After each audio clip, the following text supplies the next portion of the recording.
Assalamualaikum warahmatullahi wabarakatuh.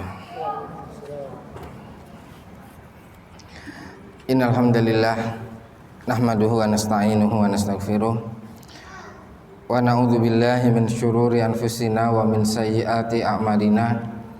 Man yahdihillahu fala mudhillalah wa man yudlil fala hadiyalah. Asyhadu an la ilaha illallah wahdahu la syarikalah wa asyhadu anna Muhammadan abduhu wa rasuluh. Allahumma salli wa sallim wa barik ala nabiyyina Muhammadin wa ala alihi wa sahbihi wa man tabi'ahum bi ihsanin ila yaumiddin. Qala Allah ta'ala fil Qur'anil Karim, ya ayyuhalladzina amanu taqullaha haqqa tuqatih wa la tamutunna illa wa antum muslimun. Amma ba'du.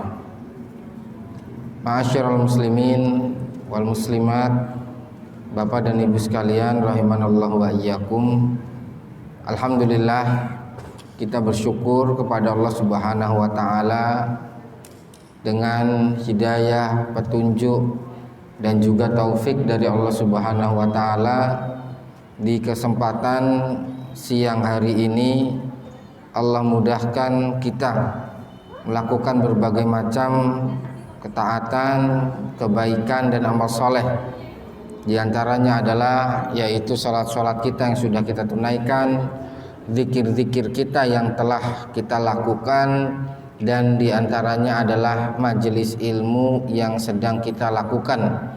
Mudah-mudahan majelis ini turun kepada kita kerahmatan Allah Subhanahu wa taala, berkah dari Allah Subhanahu wa taala, sebagaimana yang Rasul sallallahu alaihi wasallam sabdakan di dalam hadisnya, majtama'a qaumun fi baitin min buyutillah yatluna kitaballah thumma yatadarasunahu bainahum illa nazalat alaihimus sakinah wa ghasyiyatuhumur rahmah wa haffat bihimul malaikah wa dzakarahumullahu fiman indah. Rasul sallallahu alaihi wasallam bersabda yang artinya tidaklah ada sekelompok manusia berkumpul di rumah-rumah Allah mempelajari Al-Qur'an, kemudian saling mempelajarinya di antara mereka kecuali turun rahmat diliputi oleh malaikat, kemudian yaitu nama-nama mereka disebutkan di hadapan para malaikat di sisi Allah Subhanahu wa taala. Ini adalah kemuliaan dari Allah taala kepada orang-orang yang belajar di rumah-rumah Allah Subhanahu wa taala. Dan insyaallah di kesempatan siang hari ini kita akan mengangkat sebuah judul yang berjudul apa? Sebuah tema atau judul ya dengan bahasan kau yang kutunggu. Nah, siapa yang dimaksud kau ini? Nah, iya. Nah, mas kalian rahimanallah yakum. Yang pertama adalah ya yang dimaksud kau di sini adalah yaitu Ramadan ya, kalimatul am urida bihil khas ya. Lafadznya umum tetapi yang dimaksud adalah khusus. Dan yang dimaksudku di sini adalah kita semua. Ya, bukan yang dimaksud kau yang kutunggu saya. Kalau saya yang dimaksud ya sudah, saya nggak perlu bicara di sini. Karena kenapa? Ya sudah buat saya, materinya sudah nyampe. Ya materinya sudah dapat, ya sudah saya tinggal masukin tas, nanti saya buka-buka lagi. Kan seperti itu. Nah, jadi yang maksud kau yang kutunggu di sini adalah kaunya Ramadan, yang kutunggu di sini adalah semua ya, semua kita yang ada di sini.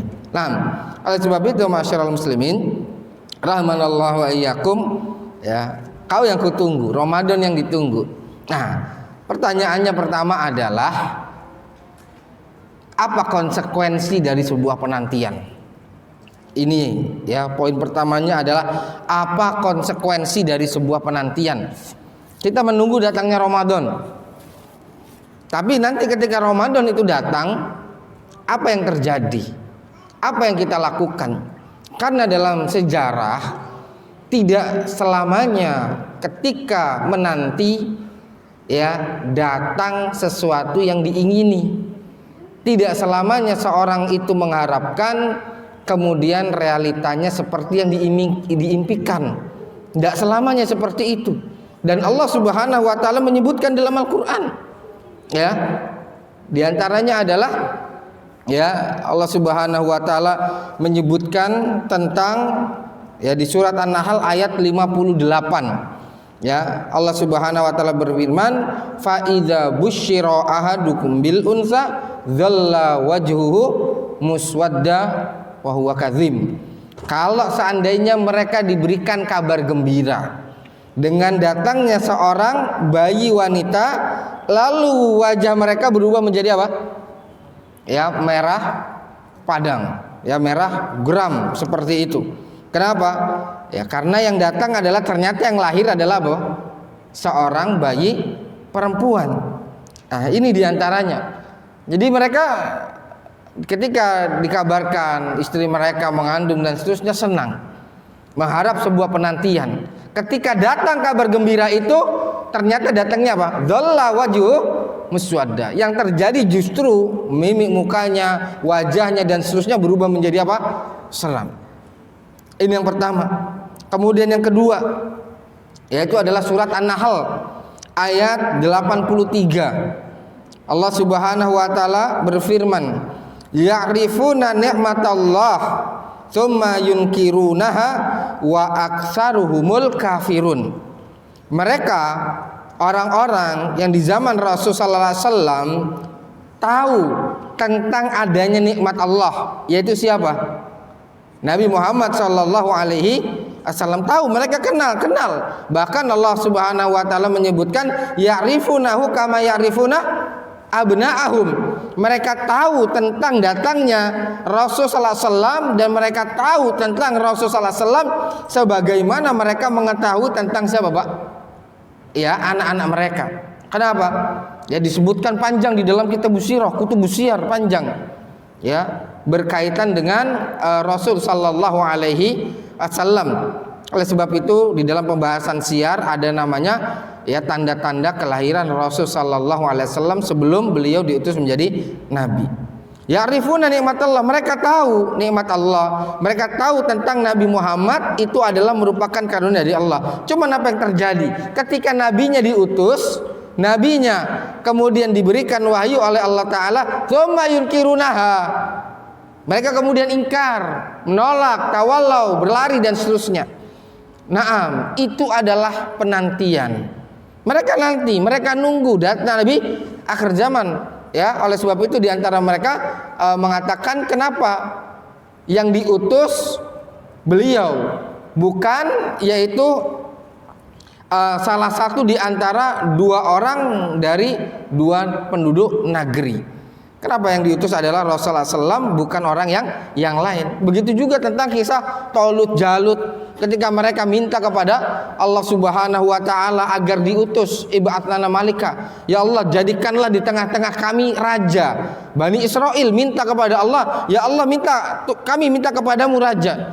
Kemudian ketika Allah jadikan di antara mereka raja, protes lagi. Ya Allah, kenapa kok yang jadi raja dia, bukan dari kalangan kami dan seterusnya. Nah, ini diantaranya minta menanti, naam. Tapi bukti dari penantian itu adalah apa? Kedustaan. Jadi ini adalah kau yang kutunggu. Oke, kita semuanya menunggu. Cuman konsekuensi dari penantian itu apa? Ada dua. Satu ini, konsekuensi dari penantian ternyata apa? Adalah kedustaan. Dan yang kedua, konsekuensi dari dari penantian adalah kejujuran. Nah, tadi dua ayat sudah kita sebutkan. Mereka semuanya nanti. Cuman ketika datang sesuatu ya sudah. Ya, itu kan dulu omongannya, sekarang beda lagi. Nah, adapun yang kejujuran adalah penantian para sahabatul Ansor, para sahabat Rasulullah SAW yang ada di kota Madinah ketika mendengar Rasul sallallahu alaihi wasallam hijrah. Apa mereka? Mereka semangat, mereka menunggu dan mereka menyiapkan masing-masing dengan apa yang mereka bisa berikan kepada Rasul sallallahu alaihi wasallam. Ketika Rasul sallallahu alaihi wasallam datang ke kota Madinah, mereka sambut, kemudian mereka berikan apa yang bisa mereka berikan, dan Ummu Sulaim datang kepada Rasulullah SAW dengan memberikan siapa? Anas bin Malik sebagai siapa? Khadim, yaitu pelayan Rasulullah sallallahu alaihi wasallam. Ini penantian, naam. Penantiannya berbuah apa? Kejujuran. Jadi dikatakan di sini, kau yang kutunggu. Engkau wahai Ramadan yang kutunggu. Nah, ketika nanti Ramadan datang gimana? Ya sudah lesat, yang penting kan sudah datang. Jangan seperti itu. Ya sudah, yang penting kan sudah datang. Sudah, yang penting kan saya menunggu saja. Sudah. Nah, ini enggak. Jadi yang kita inginkan sekarang saya mau tanya, mau jadi bentuk penantian yang pertama atau kedua? Nah, kalau yang pertama sudah, saya nggak perlu menyampaikan lanjutan materi. Nah, karena nggak ada yang diinginkan dari sebuah penantian itu. Nah, kalau yang diinginkan yang kedua, nanti datangnya Ramadan dan apa yang mau dipersiapkan, nah baru saya melanjutkan materinya. Jadi itu dulu ya. Yang saya sampaikan adalah kau yang tunggu, kita itu menanti. Ya, menanti banyak ya, banyak orang menanti apa?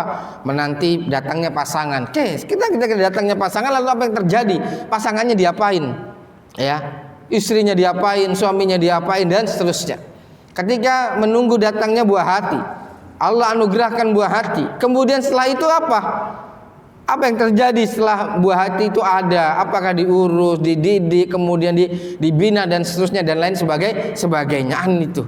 Nah, sekalian rahimanallahum, insyaallah jawabannya saya ketok palu saja, semuanya milih yang kedua, yakin 100%.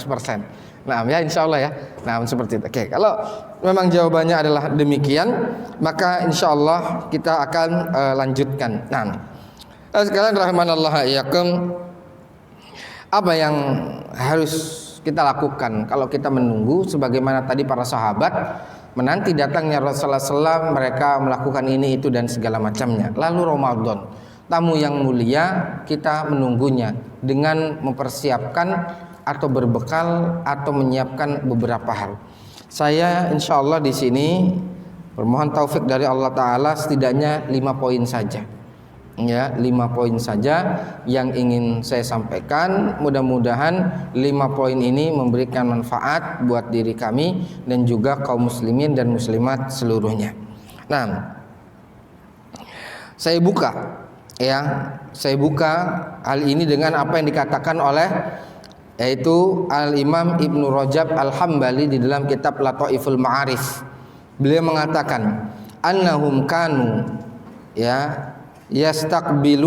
yastaqdimuna listiqbali syahri Ramadan bi umurin sabaqa dzikru ba'diha.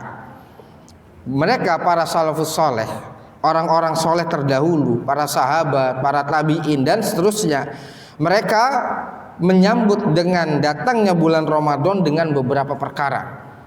Dari poin ini saya stop dulu. Ada seorang ulama yang bernama Syekh Abdul Karim Al-Khudair, ketika diminta untuk menyampaikan materi yaitu bagaimana keadaan orang-orang soleh terdahulu menyambut Ramadan, beliau katakan saya nggak mau menyampaikan materi itu. Dicamkan lagi, Syekh ini materi penting, saya nggak mau. Saya penting. Sampai kemudian jamaahnya segala macam minta dengan merengek kepada beliau. Oke. Kemudian setelah itu beliau sampaikan, kenapa saya nggak mau? Apa fungsinya kita berbicara? Apa fungsinya kita menyampaikan materi kalau yang lainnya la yatakhallaquna bi akhlaqihim? Ketika kita belajar cuman nggak ada tekad dalam diri kita untuk membentuk pola pikir kita, untuk membentuk karakter kita dan membentuk amal soleh kita seperti mereka.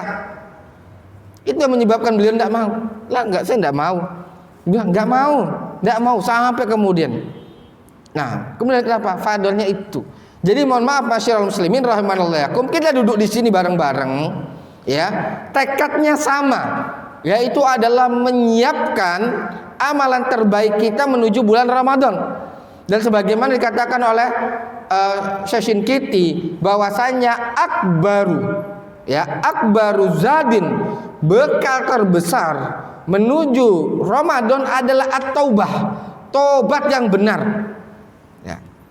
Jadi peningkatan amal soleh itu tidak nunggu malam 1 Ramadan. Ini nggak ada zaman dulu. Ya, tidak ada. Rasul meningkatkan amal soleh dalam 1 Ramadan tidak ada. Dari bulan Syaban ini sudah apa, Pak? Sudah banyak puasa. Ya, beberapa para sahabat, beberapa para tabiin bulan Syaban ini udah buka Quran sudah. Jadi kapan? Tidak perlu nunggu.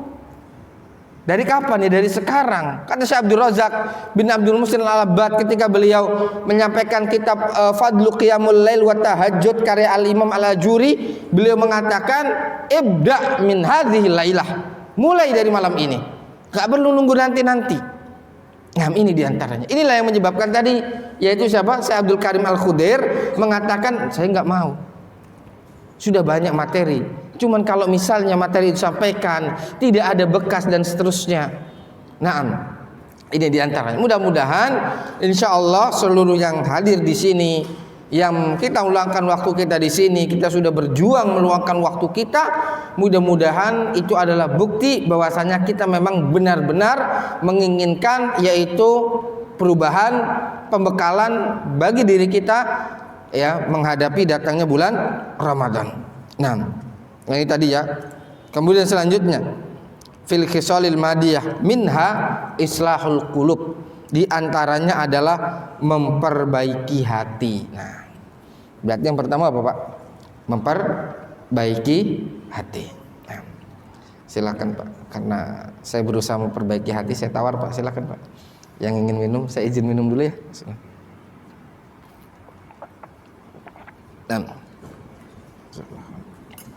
Nah, kenapa? Allah Subhanahu wa taala berfirman, "In ya'lamillahu fi qulubikum khairan yu'tikum khairan mimma ukhidha minkum wa yu'ti kulladzi fadlin fadlah." Nah, Allah Subhanahu wa taala berfirman, "In ya'lamillahu fi qulubikum khaira." Ketika Allah mengetahui yang ada pada diri kalian berupa kebaikan, yu'tikum khairan mimma ukhidha minkum. Allah akan tambahkan kebaikan yang lain. Di sini ada 2 poin. Kalau Allah tahu, kemudian yang kedua di hati kita ada kebaikan. Pertanyaan pertama, apakah Allah tahu yang ada di hati kita? Ini pertanyaan yang gak perlu jawaban. Allah pasti tahu apa yang ada di hati kita sekalian. In ya'lamillah, ketika Allah tahu. Allah tahu nggak? Allah tahu. Oke, poin ini simpen. Pertanyaannya yang kedua, ya sekarang yang ada di hati kita itu apa? Ya, pertanyaannya adalah apa sekarang yang ada di hati kita? Khairan, yaitu adalah berbagai macam kebaikan. Nah, sekarang ada nggak? Kalau di hati kita ada kebaikan, maka kemudian Allah akan berikan taufik kebaikan selanjutnya. Tapi kalau di bulan Sya'ban ini yang ada adalah keburukan, akal-akalan, misalnya apa? Mumpung belum bulan Ramadan, nikmatin saja. Seperti itu. Falamazahu azaghallahu qulubahum. Ketika mereka berpaling, Allah tambah melenceng. Tenang aja, tanggung, belum masuk Ramadan, sudah bebas-bebas saja dan seterusnya. Ini kan apa? Allah tahu yang ada di hatinya ternyata adalah demikian, ya ingin melengseng, ingin apa berpaling. Fala mazagu azaghallah, ternyata masuk Ramadan bukan apa? Bukan taubat, malah semakin apa? Udah tanggung lah, nggak apa-apa lah. Ibarat tadi banting setir dikit terus tanggung sekalian putar balik, kan seperti itu. Waliyadzubillah. Nah, ini sekalian rahimakumullah, ya jamaah sekalian kaum muslimin dan muslimat ini. Jadi pertama adalah ini alamillah. Maka dikatakan tadi oleh Al-Imam Ibnu Rajab Al-Hambali adalah tata hati, menata hati, mempermak hati. Di antaranya tadi kata siapa namanya? Syekh Kiti, beliau mengatakan adalah at-taubah. Kenapa? Karena taubat, istighfar ini adalah obatnya dzunub, dan dzunub, dosa adalah pintu terbesar terhalangnya hamba dari taufik. Ya, bahwasanya dosa, maksiat adalah pintu terbesar terhalangnya seorang hamba dari taufik Allah Subhanahu wa taala. Nah, kemudian Allah menyebutkan wa yu'ti kulladzi fadlin fadlah, dan Allah akan memberikan yang berhak mendapatkan keutamaan, mereka berhak mendapatkan keutamaan. Nah, itu. Jadi poinnya adalah islahil qulub. Ya, di antara bentuk islahil qulub tadi disebutkan yaitu adalah taubat.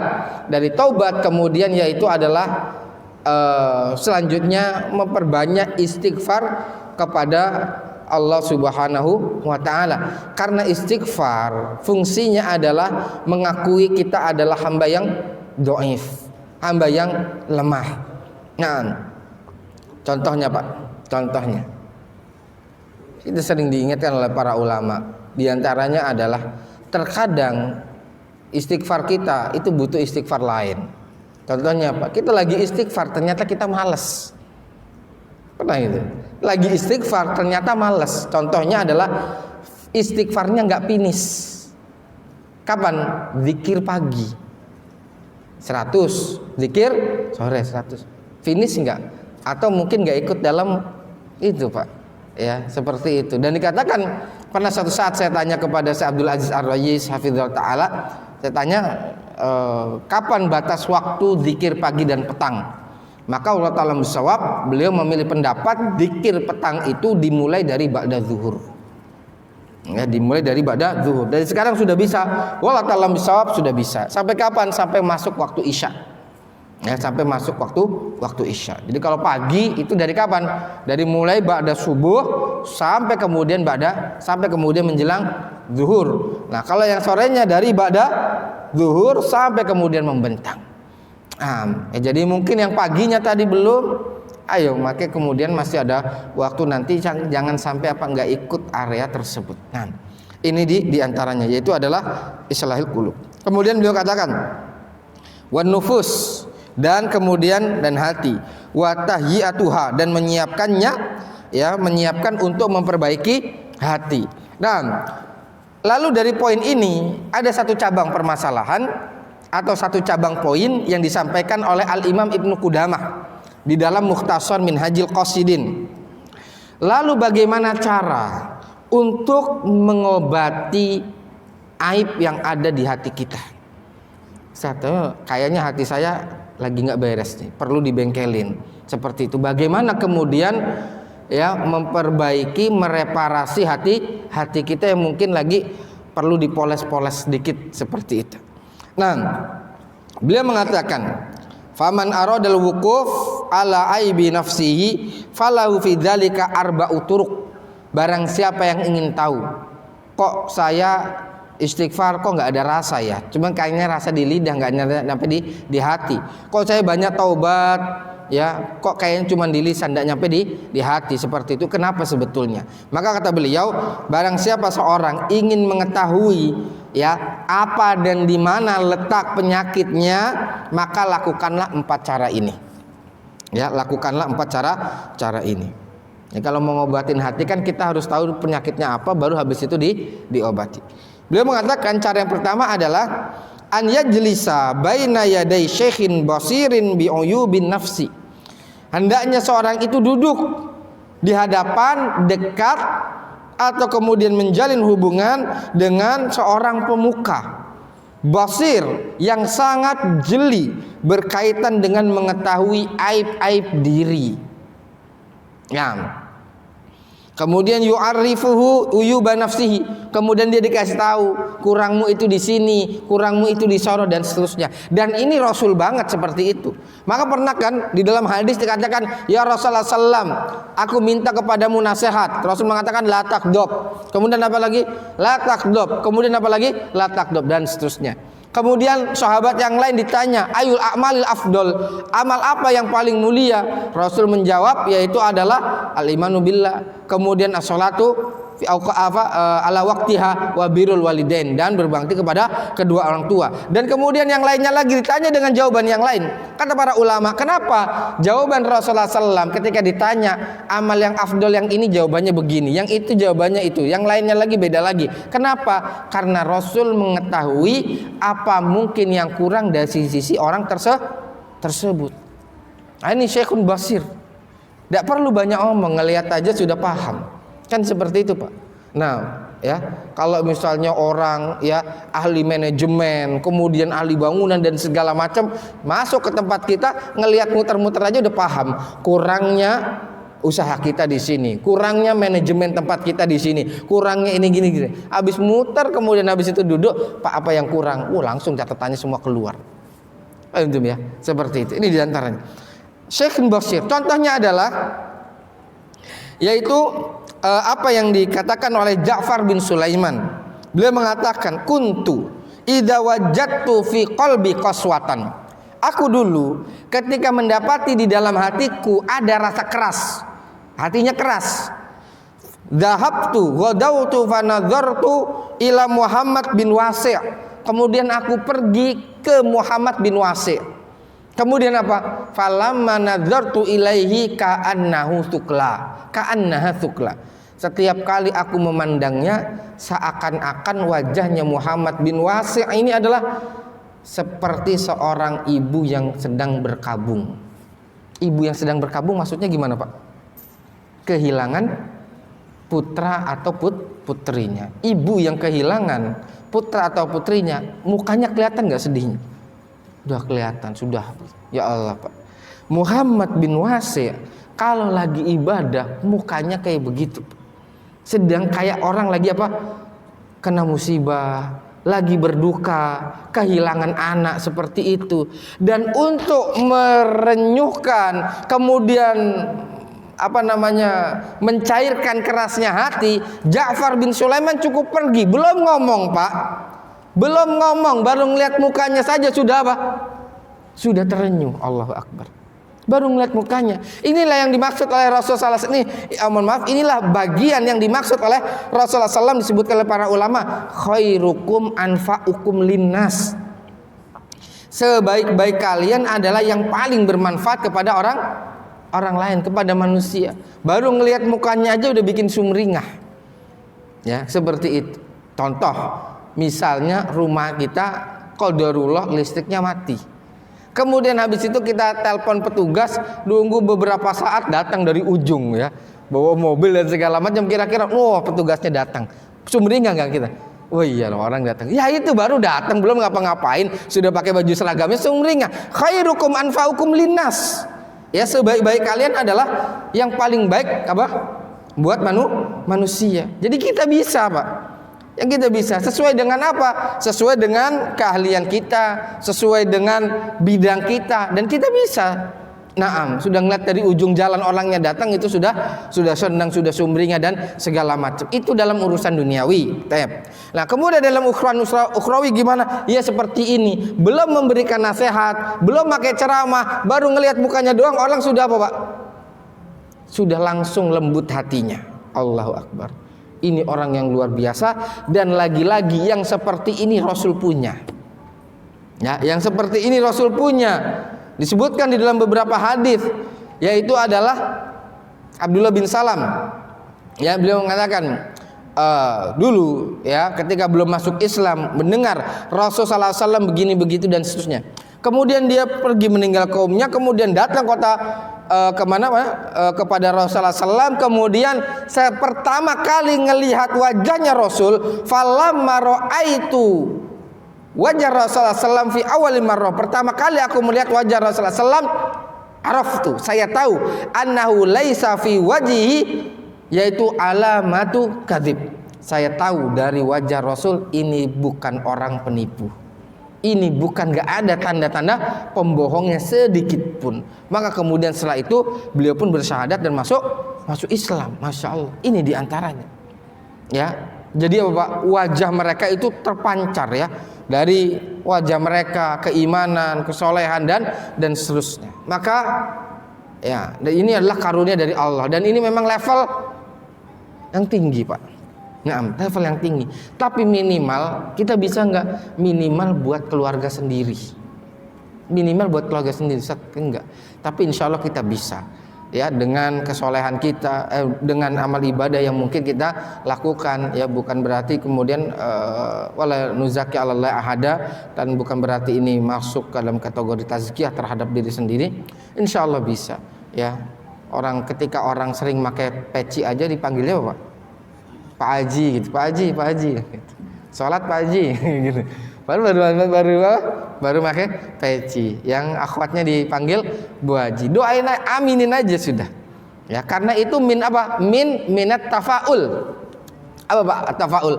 At-tafaul al-fa'lu adalah al-kalimatul hasanah. Karena Rasulullah SAW yujibuhul fa'lu. Rasulullah SAW itu suka dengan ungkapan-ungkapan yang baik. Karena ungkapan yang baik ini ternyata masuk dalam dimensi akidah. bukan sekedar omongan saja.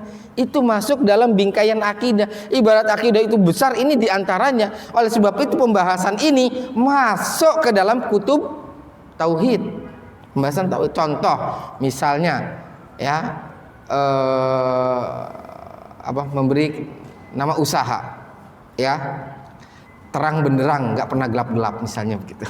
Ya ini apa? Itu termasuk diantaranya. Nggak gelap terus, nggak terang-terang. Ada yang kayak gitu? Nggak ada. Seluruhnya ingin memberikan dengan nama apa? Nama yang baik-baik. Ketika ngasih nama anak juga demikian. Ya, ngasih nama anak, ngasih nama usaha dan segala macam. Inginnya nama yang baik-baik. Naam, itu adalah salah satu bagian dari al-fa'lu. Salah satu bagian dari amal sholat. Maka jadi ketika dikatakan sholat Pak Haji, Masya Allah, kalau Pak Haji, amin, aminin saja sudah. Mudah-mudahan Allah kabulkan seperti itu. Nah, kalaupun qadarullah mungkin Allah belum takdirkan, yang penting niat kita sudah apa? Terpatri di sana. Nah, ini. Kemudian yang kedua, Abdullah bin Mubarak, Masya Allah. Dulu Abdullah bin Mubarak kita pernah sebutkan ya, gimana biografinya, sedikit biografinya di pertemuan yang dulu. Intinya beliau ulama, ahli hadis yang paling dimiripkan dengan para sahabat, kemudian orang kaya tulen, ya. Bayangin satu kampung ditraktir haji semuanya ditraktir, hajinya gratis, diongkosin, kemudian disuruh oleh-oleh di 3 tempat, pulang habis itu dibikinin pesta makanan, kemudian keluarganya suruh balik, kemudian berbekalannya digantiin lagi, dibalikin. Masya Allah, ini Abdullah Mubarak yang dikatakan oleh para ulama, dinukil oleh Al-Imam Adz-Dzahabi di dalam Syiar A'lamun Nubala, asbahuhum bi sahabah, orang yang paling mirip dengan sahabat. Tapi ternyata Pak, beliau katakan apa? Kuntu idza nadzartu Fudal bin Iyad juddidadil huznu. Aku kalau setiap kali memandang wadahnya Fudal bin Iyad, itu nampak kepadaku yang namanya adalah kesedihan. Kok saya nggak bisa seperti dia? Masya Allah. Faedahnya apa Pak? Terkadang kita menganggap saya ini butuh teladan orang lain, saya ini perlu ngambil pelajaran dari orang lain. Ternyata realitanya tanpa kita sadari, orang lain ternyata ngambil pelajaran dari hidup kita. Ya, seperti ini tadi. Orang itu pengen seperti apa? Abdullah bin Mubarak. Tapi ternyata Abdullah bin Mubarak kemudian iri kepada Fudel bin Iyad. Dan Fudel bin Iyad entah tahu atau tidak kalau dia itu apa? Ya, diharapkan oleh Abdullah bin Mubarak. Abdullah bin Mubarak sampai iri. Judi dalil husn. Yaitu apa? Nampak kepadaku kesedihan. Kok saya nggak bisa seperti dia? Ini Fudel bin Iyad sampai seperti itu kan oleh siapa Pak? Oleh Abdullah bin Mubarak. Mas sekalian rahimanallah yakum, ini di antaranya. Jadi mas sekalian rahimanallah yakum, lakukanlah kebaikan. Watruk asaran, i'mal sholihan watruk asaran. Lakukanlah kebaikan, kemudian tinggalkan bekas yang baik. Bekas yang baik itu ada kalanya diikuti langsung di belakang kita, ada kalanya jauh. Kemudian nanti beberapa saat baru orang-orang ikut di belakangnya. Maksudnya apa? Setelah orang itu tiada. Ya, setelah orang itu tiada. Nah, ini yang pertama. Yang kedua, an yatluba shadiqan saduqan basiran mutadayyinan. Mencari teman yang jujur, ya, yang tulus dan yaitu mutadayyinan. Ya, istiqomah di atas agamanya. As-sadiqu man sodakoka la man sodakoka.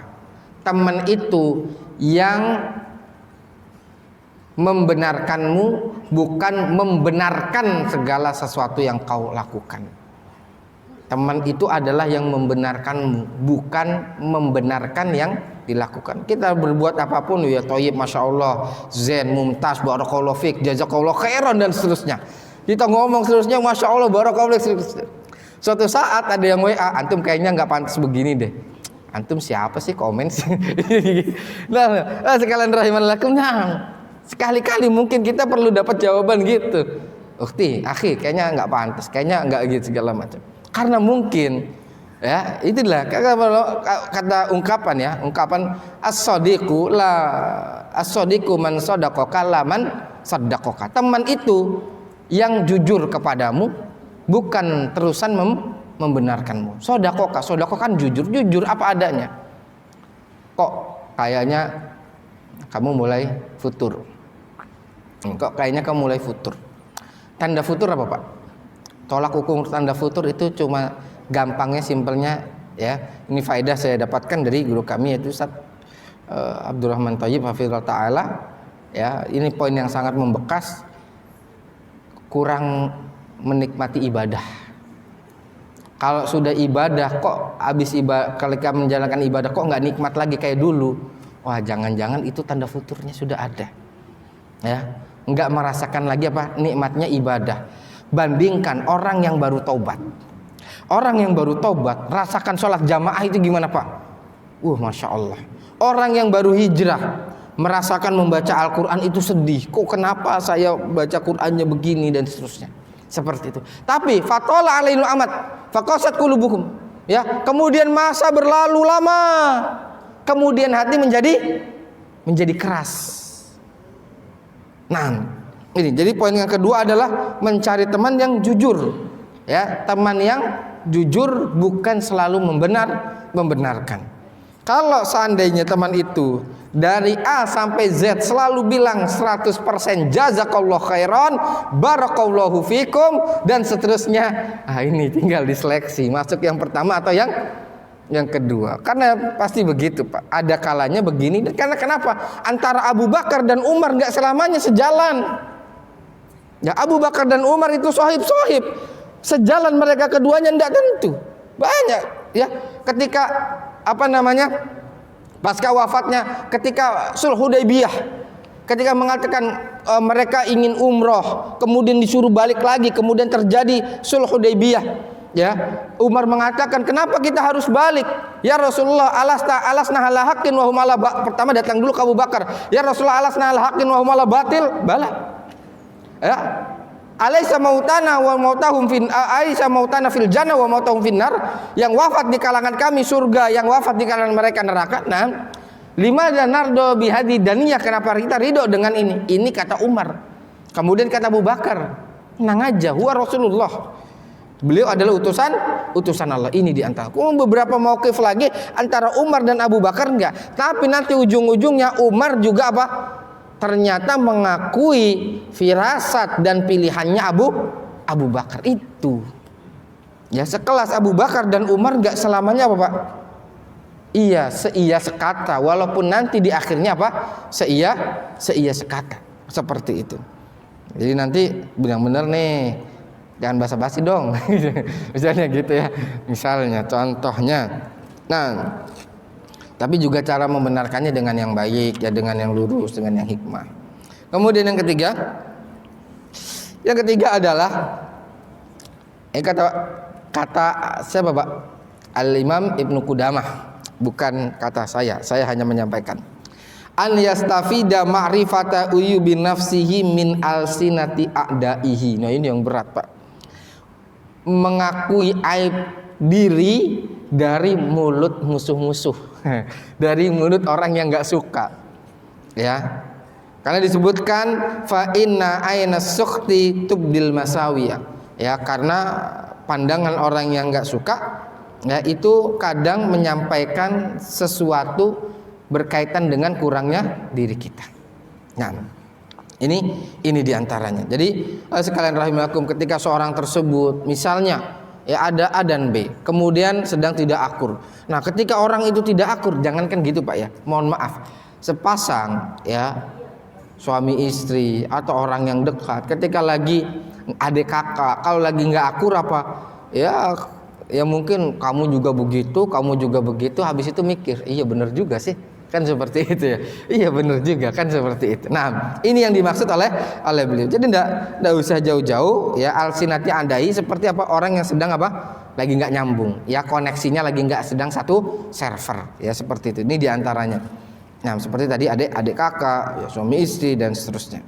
Nah, kemudian yang selanjutnya adalah an yukhalitan nas. yaitu adalah bergaul dengan manusia. Ketika kita bergaul dengan manusia, setelah itu kita tahu bahwasanya manusia itu nggak suka hal begini, manusia nggak suka hal begitu.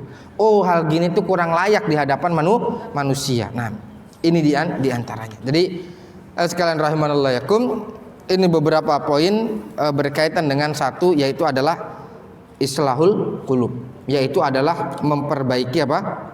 Hati, yaitu adalah memperbaiki hati. Jadi memperbaiki hati caranya gimana? Satu, gimana Pak? Coba ya datang ya, atau minimal memiliki hubungan dengan orang yang syekh ya, seorang yang memang seorang yang sepuh dalam ilmu, dalam amal ya, insyaallah mereka bisa memberikan faedah kepada kita. Kemudian yang kedua adalah mujahadatun nafsi, berjuang ya, berjuang dengan sungguh-sungguh. Allah Subhanahu wa taala berfirman di dalam surat Al-Furqan ayat 52, wajahidhum bihi jihadan kabira, dan perangilah mereka bihi. Bihi ini dengan apa Pak? Hi-nya dengan apa? Al-Quran. Dan perangilah mereka dengan bantuan Al-Quran, dengan jihad yang besar. Yang dimaksud adalah membekali diri dengan ilmu Al-Quran. Kita duduk di sini, ini mujahadatun nafs, berjuang. Satu, berjuang menyiapkan waktu. Dua, berjuang menahan rasa kantuk, ya, menahan rasa ngantuk. Nah, kemudian yang ketiga, berjuang melawan rasa bosan, ya, berjuang melawan rasa bosan. Nah, karena bosan itu memang ada. Para Rasulullah SAW bersabda, likulli syai'in fatrah, ya, wa kulli syai'in syirrah, wa fi kulli syirratin fatrah, wa man kana fatratuhu ya ila hadyi faqad ihtada. Setiap masa itu ada waktu jedanya atau waktu turunnya, dan setiap waktu turunnya itu ada masa futur. Naam, nggak usah jauh-jauh. Futur itu kadang datang di tengah-tengah ngaji, di tengah-tengah sholat, di tengah-tengah doa, dan seterusnya itu. Lagi sholat, rakaat pertama sholat malam, masya Allah, rakaat kedua ngedrop. Tiba-tiba rakaat pertama baca ayatnya panjang, rakaat kedua tiba-tiba dia Pak di korting pendek, tinggal yang baca seperti itu. Nah, seperti itu. Lagi doa semangat, habis doa kemudian nggak lama selanjutnya sudah cukup. Seperti itu. Di antaranya, jadi yang namanya fatrah itu nggak perlu, mohon maaf, nggak perlu nunggu setahun 2 tahun. Mungkin dalam satu amalan itu pun kalau dibagi-bagi ada masa tingginya, ada masa sedangnya, dan masa dropnya. Nah, siapa yang tahu? Ya, diantaranya adalah tadi Syekhun Basir, orang yang pengalaman, itu paham. Ya seperti dikatakan oleh guru kami, saya ngajar sudah puluhan tahun. Jadi saya tahu di antara yang ada di kelas mana yang sungguh, mana yang kemudian ngobrol, mana yang bicara, mana yang kemudian pikirannya kemana-mana. Nah, ya itu yang disampaikan ya oleh salah seorang guru kami. Jahidum bihi jihadan kabiro. Jadi apa Pak? Mujahadah. Yang pertama. Kemudian yang kedua, Allah menyebutkan dalam surat Al-Ankabut ayat 69. Walladzina jahadu fina lanahdiyannahum subulana wa innallaha lama'al muhsinin. Dan orang-orang yang bersungguh-sungguh di jalan kami akan berikan petunjuk jalan kami, dan Allah hanya bersama bagi orang-orang yang muhsin. Nah, ini jadi harus pakai mujahadah. Al-Imam Ibnu Qayyim memberikan petuah. Beliau mengatakan asaliku fi awalil amri yajid ta'abat takalif wa syiqqah al-amal. Beliau mengatakan orang yang menempuh suatu perjalanan pasti akan mendapatkan rasa sulit pertama kalinya. Orang yang baru belajar motor, kira-kira ngendarin motor susah nggak Pak? Susah, berat. Orang yang baru belajar mobil gimana Pak? Wah, diliputi berbagai macam kekhawatiran dan ketakutan seperti itu. Intinya apa? Berat, sulit dan segala macamnya. Asalik karena dia baru belajar. Begitu juga orang yang baru belajar, orang yang baru ngaji, orang yang baru hijrah dan seterusnya. Taubat kepada Allah, taat, pasti akan mendapatkan itu di awal perjalanannya. Karena kenapa? Yaitu li'adami, karena hatinya ya belum ya menyatu dengan apa yang diinginkan oleh Allah Subhanahu wa taala. Karena hatinya belum menyatu dengan apa yang diinginkan oleh Allah taala. Kalau Allah sudah memberikan taufik, maka segala sesuatu itu akan menjadi mudah. Intinya mujahadah, Pak. Ya, intinya adalah mujahadah. Kemudian yang ketiga. Ini berkah Ramadan. Yang ketiga adalah sebagaimana yang disampaikan oleh Syekh Asy-Syinkiti, husnudzon billah. Apa husnudzon, Pak? Berprasangka baik kepada Allah. Bulan Ramadan itu mudah nggak, Pak? Mudah apaan? Orang nggak nahan makan. Harus apa? Harus cari nafkah. Belum lagi yang ngurusin online. Ustadz, gimana cara menggabungkan antara panen pahala sama panen THR online? Misalnya gitu. Apalagi ya, kadang yang online itu 10 hari sebelum Ramadan sudah apa? Nggak nerima apa? Ya kiriman. Loh, kok tahu? Ya saya korbannya juga, udah nggak bisa ngirim lagi. Mau tanggal segitu segala macam. Nah, husnudzan billah. Ya, yaitu adalah berbaik sangka kepada Allah. Bulan Ramadan itu mudah, qiyamul lail itu mudah, mengkhatamkan Quran itu mudah, kemudian bersedekah itu mudah, kemudian khusyuk di dalam sholat itu mudah, memperbanyak doa kepada Allah itu mudah. Ya, semuanya mudah. Apa dalilnya? Kata para ulama, lihat. Allah Subhanahu wa taala menyebutkan di surat Al-Baqarah tentang ayat puasa, insyaallah semuanya hafal. Ya ayyuhalladzina amanu kutiba alaikumusiyam kama kutiba alal ladzina min qablikum la'allakum tattaqun. Terus habis itu apa, Pak? Ayyamam ma'dudat. Ya, apa artinya? Wahai orang-orang beriman, diwajibkan kepada kalian puasa sebagaimana diwajibkan kepada orang sebelum kalian agar kalian bertakwa. Ayyamam ma'dudat, cuman beberapa hari saja kok. Ah gitu, ya Allah. Jadi untuk memberikan suatu cara pandang, pemikiran dan anggapan kepada orang muslim yang akan berpuasa sebulan penuh, Allah menyebutkan ayyaman, beberapa hari, ma'dudat, bisa dihitung. Kalau pakai ungkapan kita cuman bisa dihitung pakai jari. Ma'dud itu kan bisa dihitung, Pak, ya. Bisa dihitung. Maksudnya apa? Ya bisa dihitung pakai jari lah. Seperti itu. Itu ungkapan itu kata para ulama apa? Satu, Syekh Muhammad bin Shalih Al-Utsaimin, Syekh Nasir As-Sa'di mengatakan adalah litashilil amr, agar memberikan persepsi ya kepada orang-orang beriman, muslim dan muslimat, bahwasanya memakmurkan bulan Ramadan itu mudah. Allah nggak menyebutkan syahron kamila. Coba, Pak, kalau disebutkan diwajibkan kepada kalian puasa sebagaimana diwajibkan kepada orang sebelum kalian sebulan penuh, kira-kiranya gimana? Orang tuh ketakutan duluan. Makanya ungkapan, redaksi itu memberikan apa, Pak? Iya, lihat bahasa-bahasa promosi, seluruhnya mendatangkan kemudahan. Ya, seluruhnya iklannya selalu mudah, promonya mudah. Ya, mari bergabung dengan kami, semuanya sulit dari awal sampai akhir. Ada yang gitu, Pak. Wah, nggak ada yang mau bergabung. Ya, seluruhnya. Walaupun nanti di prosesnya ya harus muter-muter, tapi semuanya adalah demi pelayanan, seperti itu, Pak. Begitu, Pak, masya Allah, Pak. Allah promosi bulan Ramadan agar orang puasa, qiyamul lail, sholat, sedekah, kemudian doa dengan apa? Ayyamam ma'dudat, yaitu apa? Mudah. Jadi husnudzan kepada Allah. Mungkin nggak saya ngatamin Quran Ramadan? Mungkin. Mungkin nggak saya bisa membantu kepada sama? Mungkin. Mungkin nggak saya itu bisa qiyamul lail dengan khusyuk? Mungkin. dan apa-apa yang lain, banyak segala macam. Ini diantaranya. Jadi husnudzon kepada Allah. Jadi inilah kau yang kutunggu. Ya seperti para sahabat.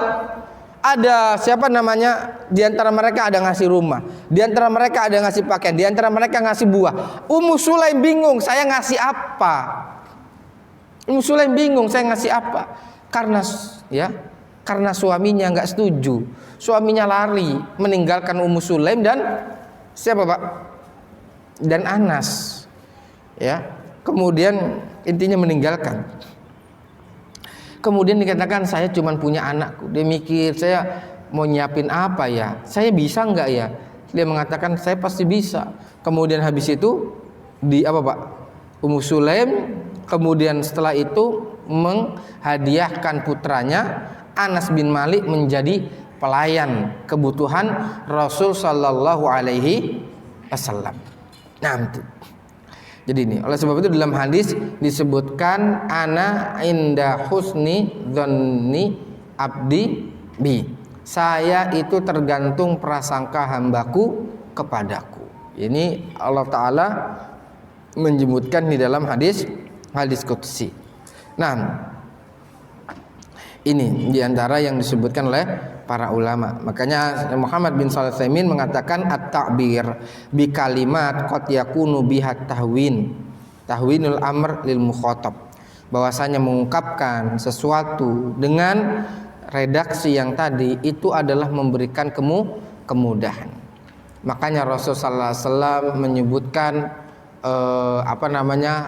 berita gembira tentang surga itu mudah-mudah, yaitu adalah afsyus salam, sebarkanlah salam, wa'at imut ta'am, yaitu beri makan manusia, ya, kemudian wasallu bil lail wan nasu niyam, dan salatlah malam hari manusia sedang tidur, tadkhulul jannah bisalam, kalian masuk surga dengan selamat. Kan seperti itu, mudah beri, walaupun nanti di prakteknya perjuangannya mungkin akan sedikit perjuangan. Perjuangan itu akan ada, tapi minimal memberikan info kemudahan, memberikan kabar gembira itu. Al amal yasirah.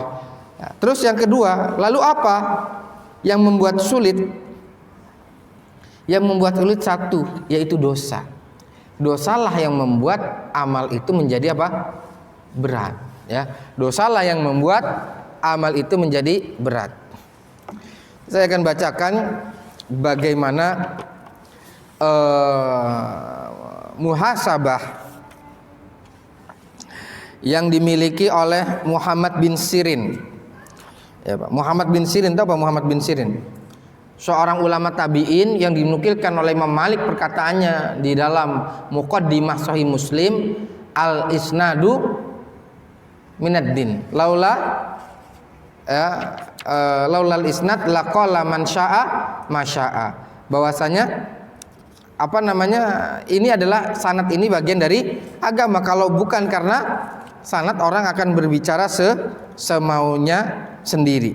Nah, itu Muhammad bin Sirin. Nah, Muhammad bin Sirin ini, masya Allah, beliau adalah keturunan budak. Ini budak, tapi mantan keluarga budak ini adalah ahli ilm.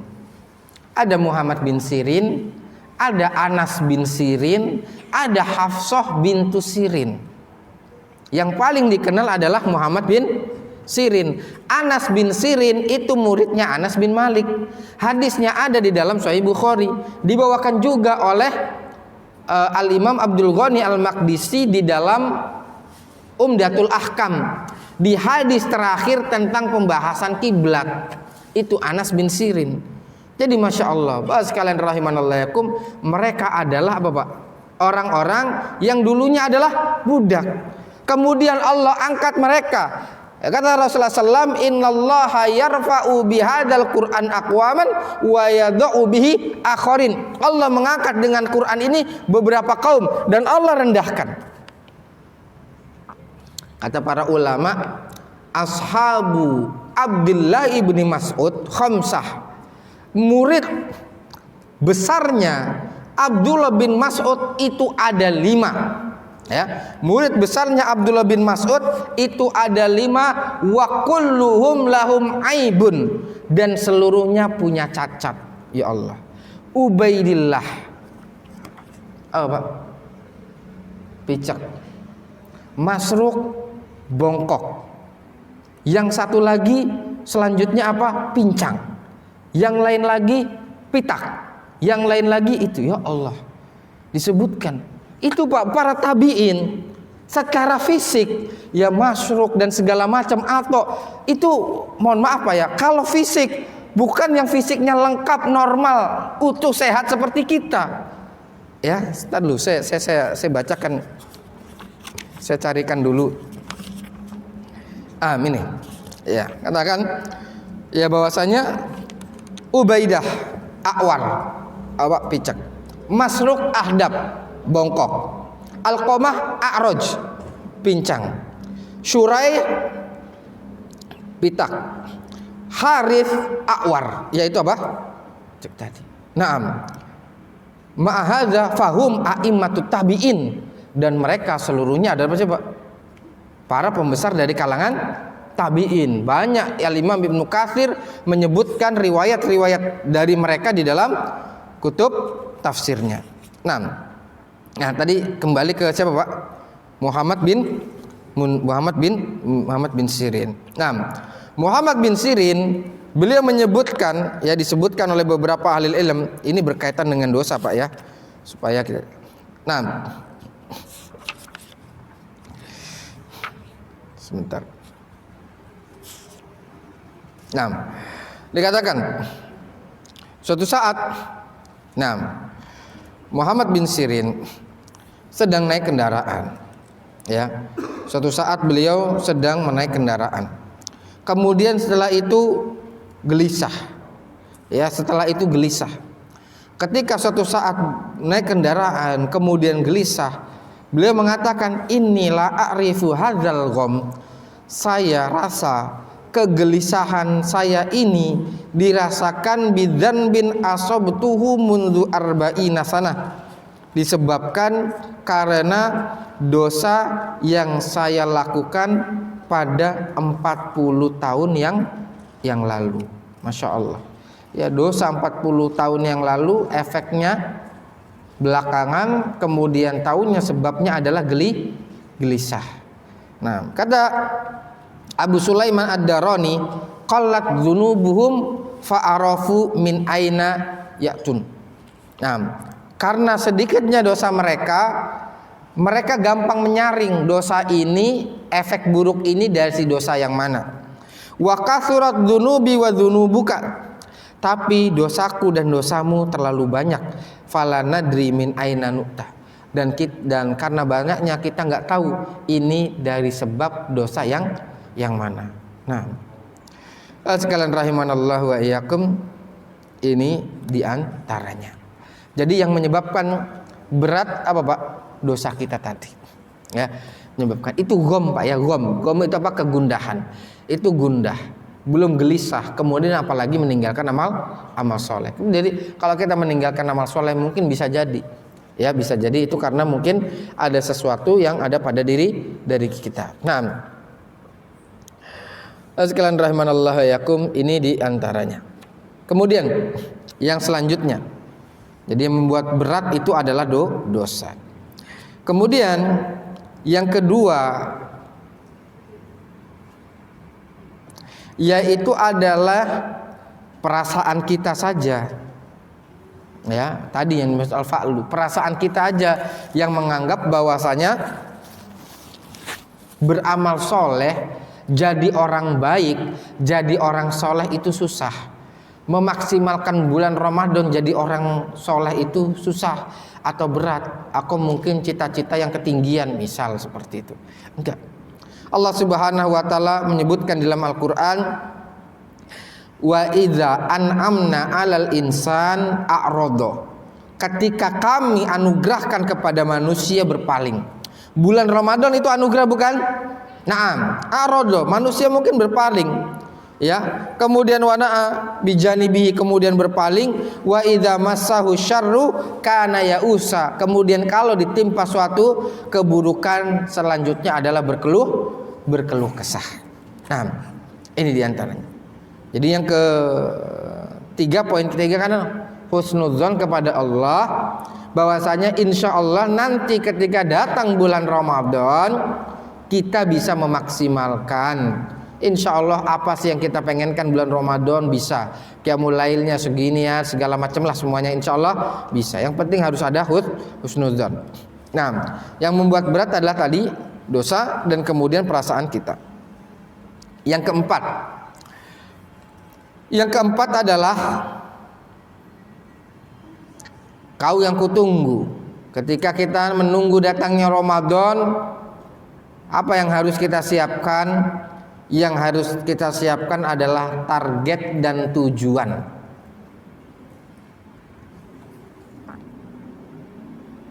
Ya, yang harus kita siapkan apa, Pak? Target dan tujuan. Nah, Allah Subhanahu wa taala berfirman di di surat Al-Baqarah itu ayat 183 sampai 187 ya. 183 sampai 87 silakan yang punya Al-Qur'an online-nya, kalau itunya dibuka 183, lihat Allah sebutkan. Ya ayyuhalladzina amanu kutiba alaikumusiyam kama kutiba alal ladzina min qablikum la'allakum tattaqun. Jadi target Allah dari puasa apa targetnya? Takwa. Oke, itu ayat pembuka puasa. 187 dilihat. Setelah uhillalakum lailatas syiyamir rafasu ila nisaikum hunna libasul lakum wa antum libasul lahunna, dan terus ya, fala tubashiruhunna wa antum akifuna fil masajid. Ini menyebutkan tentang i'tikaf. Tilka hududullah fala taqrabuha, itu batasan Allah, jangan dekat-dekat. Kadzalika yubayyinullah ayatihi linnas la'allahum yattaqun. Masyaallah. 183 Allah tutup la'allakum tattaqun. 187 Allah menyebutkan wala tubashiruhunna wa antum akifun. Allah menyebutkan tentang itikaf. Kemudian habis itu ayatnya Allah tutup lagi apa? La'allahum yattaqun. Jadi puasa atau bulan Ramadan kau yang kutunggu. Bulan Ramadan yang kutunggu apa? Allah tuh punya target dari kita. Ini yang namanya sebuah tamu datang pasti punya tujuan. Ya Pak ya? Ya, hari ini insya Allah datang tujuan kami ke sini adalah silaturahmi. Masih basa-basi kan gitu. Ya. Kemudian yang kedua, tujuan kami ke sini adalah mengantarkan, ini kan gitu Pak. Itu kan tujuan, ada tamu datang menyampaikan tujuannya. Ya, Allah targetnya apa Pak?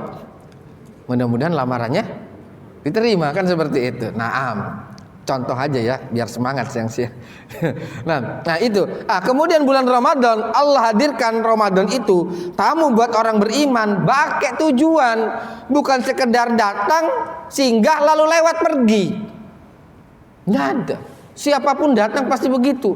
Di sebuah tempat industri ada tamu dari luar, pakai apa Pak? Mau pakai mobil box segala macam, datang. Tujuan datangnya ngapain? Oh, nganterin barang. Mana buktinya? Mana surat? Oh ya sudah. Habis itu udah pergi, sudah tujuannya diantar. Intinya datang itu pakai target dan tujuan. Nah, kita mengundang suatu tamu yang besar untuk jadi pembicara ini itu dan segala macam, dalam bidang manajemen kah, dalam bidang bisnis kah, dan lain sebagainya. Nah, ada tujuan dan target. Itu Allah mendatangkan Ramadan dengan puasanya, dengan sedekahnya, dengan doanya, dengan itikafnya, dan seterusnya. Ada tujuan. Tujuannya adalah takwa, bukan sekedar numpang lewat. Nah, sekarang pertanyaannya, kita nanti nunggu sekedar formalitas, rutinitas, atau memang ada suatu kualitas disertai dengan kuantitas? Sekedar rutinitas saja deh. Yang penting biar kelihatan alim, mau Ramadan ngaji dulu misalnya gitu. Mudah-mudahan enggak seperti, dan insya Allah enggak lah seperti itu. Jadi ya sekalian rahimanallah, ini diantaranya ya. Makanya tadi dikatakan oleh Syekh Abdul Qadim Al-Khudair, dikatakan saya enggak mau.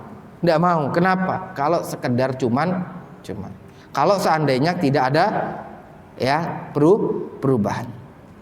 Jadi masya Allah ini faedahnya Pak. Di awal tutup dengan tattaqun, di akhir ditutup dengan la'allahum yattaqun. Jadi itu. Nah sekarang pertanyaannya kita spesifikkan. Mau puasa kayak apa Ramadan ini? Mau qiyamul lail seperti apa? Saya nggak mau qiyamul lail di sono. Kenapa? Kepanjangan bacaannya. Seperti itu kan sudah mindset. Ya sudah, kalau sudah mindset sudah apa Pak? Ya, hatta baca surat An-Naba juga dipahaminya Pak kepanjangan. Baca surat Al-Bayyinah juga dianggapnya panjangan. Baca surat Al-Fajr kepanjangan. Surat Al-Bayyinah kepanjangan. Nah terus maunya apa? Kan seperti itu karena sudah mindset. Nah, ini diantara. Jadi target kau yang kutunggu. Ini tunggu. Jadi tadi sehingga ketika menunggu tidak sekadar formalitas. Kalau formalitas jadi yang saya sampaikan dikasih kabar gembira dengan datangnya anak wanita, kemudian dikubur hidup-hidup. Kemudian datang kabar gembira dengan datangnya Rasul, kemudian Rasulnya ingin disingkirkan. Paham? Kita nggak ingin jadi orang-orang yang menunggu level yang seperti itu. Maksudnya apa? Datang bulan Ramadan ya sudah, nggak ada bedanya, nggak ada target, nggak ada tujuan. Yang tahun lalu belum itikaf, gimana caranya tahun ini saya mau itikaf? Yang tahun lalu mungkin belum sempat memberikan kepada sesama, gimana caranya tahun ini bisa berbagi kepada sesama. Yang tahun lalu mungkin belum diijabah selama sebulan, gimana tahun ini diijabah? Tapi kan yang mengijabah doa bukan saya, Allah iya. Yang penting jangan putus asa. Enggak putus asanya doa itu kayak gimana Pak? Ya. Tidak putus asanya doa itu seperti minimal doanya Nabi Zakaria. Apa Pak? Ya Rabbi inni wahanal azmu minni washta'alar ra'su syaiba walam akum bidu'aika rabbi syaqiyya. Ya Allah, tulangku ini sudah mulai melemah dan rambutku ini sudah mulai menyala atau memutih, tapi aku tidak akan pernah putus asa doa kepadamu ya Allah. Maknanya apa Pak? Nunggu doa diijabah sampai berubah warna rambut, sampai berubah kekuatan fisik. Ustaz, saya udah tiap malam doa di bulan Ramadan, habis qiyamul lail, habis buka, kok belum dapat juga jodohnya Ustaz? Gimana Ustaz? Belum diijabah. Sudah berubah belum? Jangan itu. Jadi kalau misalnya doa ya Allah saya sudah begini begitu segala macam, janganlah. Nah, masih kita belum apa-apanya dibanding apa? Para nabi tadi. Nah, ini di antaranya. Jadi yang ke berapa tadi Pak? Yang keempat yaitu adalah tahdidul ghayah, yaitu diberikan target dan tujuan. Silakan, mudah-mudahan saya ingin keluar Ramadan ini ya kondisi iman saya lebih baik, hati saya lebih tenang, doa saya lebih khusyuk, kemudian saya menikmati ibadah dan lain sebagainya. Sebagian orang punya target, apa targetnya? Saya mau akhir Ramadan itikaf di Masjidil Haram. Oh kan begitu. Itu kan target. Ya seperti itu, ada yang seperti itu. Saya nggak bisa, saya mau nabung buat kapan? Buat Ramadan tahun depan. Kapan mau itikaf di Masjidil Haram? Itu target. Silakan berikan target. Alhamdulillah sekarang alhamdulillah sudah mulai dibuka dan segala macam. Yang mereka memiliki kelebihan rezeki, yang mereka memiliki kelapangan, keluangan, silakan tentukan target sesuai dengan kemampuan kita. Nah, ini diantaranya. Nah, kemudian dikatakan oleh salah seorang imam dan khatib di Masjid Nabawi, Syekh Husain Ali Syekh, beliau mengatakan wa minal ahdafil kubro, di antara tujuan terbesar, target terbesar di dalam bulan Ramadan.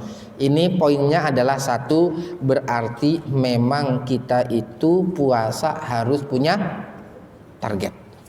Oke, yang tadi saya sampaikan urusan kita dengan Allah. Yang selanjutnya adalah yaitu masyru'iyatul ahkam fil Islam fi tahqiqil ukhuwah bainal muslimin wal mawaddah bainal mu'minin, yaitu adalah hubungan dengan kaum muslimin lebih baik. Nah itu gimana caranya di bulan Ramadan ini, mumpung kaum muslimin banyak ke masjid, yang tadinya ada mungkin tetangga baru, ada mungkin kita orang baru di situ, ya. Kemudian belum banyak punya kenalan di lingkungan. Nah, ini musim bulan Ramadan, ya. Kalau ada acara bukber, kalau ada sholat taraweh dan segala macam, itulah peluang emas. Mau kaum muslimin banyak nanti datang untuk apa? Sholat dan lain sebagainya.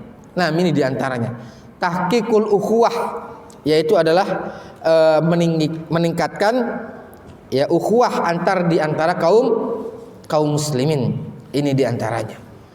Kemudian bentuknya yaitu adalah hilangkan perselisihan, mulailah dengan salam. Salam, gak mudah mengucapin salam, ya. Maka sebaik-baik manusia adalah yang paling apa, Pak? Paling baik untuk mengucapkan salam. Kalau ada masalah dengan temannya, ada masalah dengan saudaranya, ada masalah dengan tetangganya, ada masalah dengan kaum muslimin yang lain, udah kelarin.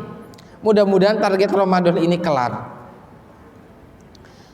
Meskipun mungkin kita yang harus ngalah lah. Maka yang mengalah itu lebih utama. Mau saya saksikan itu contoh, ya, suatu orang yang mengalah dan insya Allah level ngalahnya kita nggak nyampe yang seperti itu. Siapa, Pak? Ketika Allah Subhanahu Wa Taala menyebutkan ayat wala taj'alullaha urdatan li aimanikum, janganlah kalian jadikan sumpah-sumpah kalian itu tameng, ya. Jangan kalian jadikan sumpah-sumpah kalian itu menjadi tameng untuk kalian berbuat baik.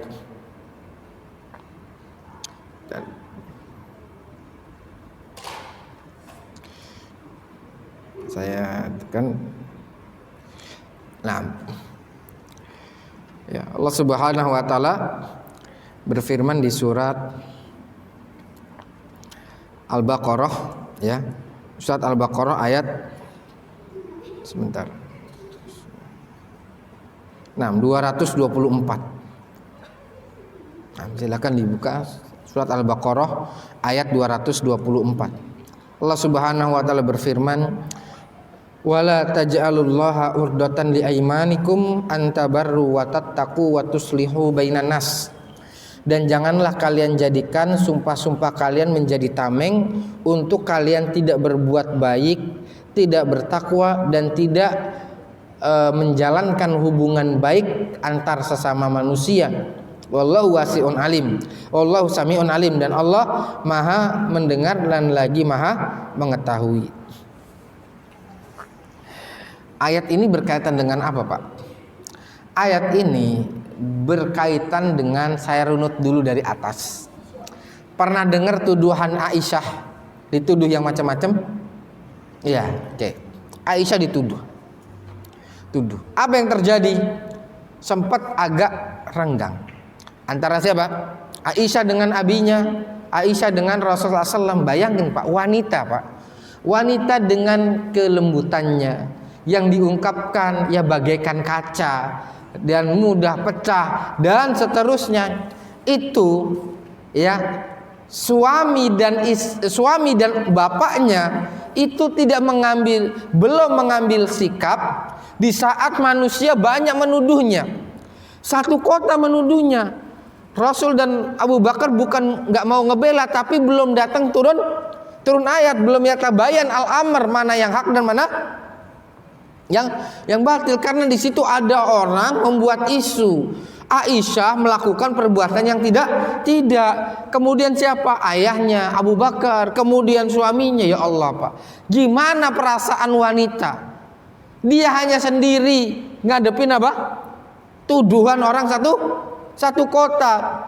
Ayahnya dan kemudian suaminya belum memberikan, masih tawakuf. Tapi Aisyah yakin akan datang pembelaan dari Allah Subhanahu wa taala berkaitan dengan hal tersebut. Lalu apa yang terjadi, Pak? Benar, turun ayat untuk apa? Menjelaskan bahwasanya Aisyah berlepas dari tuduhan tersebut. Tahu nggak, Pak? Tahu nggak? Setelah Allah turunkan ayat, kemudian Allah menurunkan ayat walladzi taballaki baroh, dan orang-orang yang menjadi pionir dan otak tuduhan itu.